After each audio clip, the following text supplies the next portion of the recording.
will can ujeedaan he was my role model. Then I became a YouTuber. Marka he was my role model. He was my role model. Role model kaygu ahaa. Kusoo baxay wiil aan ku dayan jiray. Ahaan waa nin gabooya waxa la yiraahdaa waa wada taqaanaan kama dagi.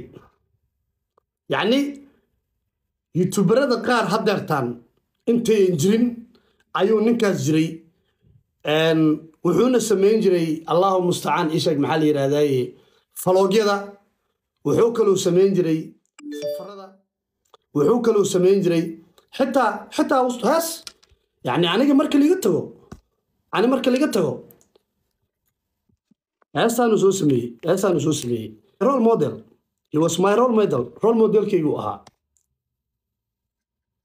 gamadagi waa kana heesaanu soo sameeyay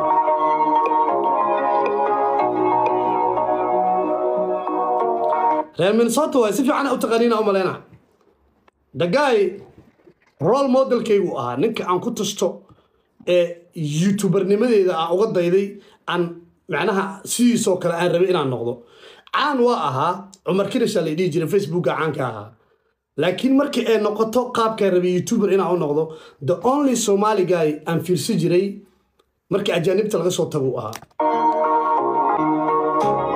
kama dagi in the building waa ku salaamaya saaxib ma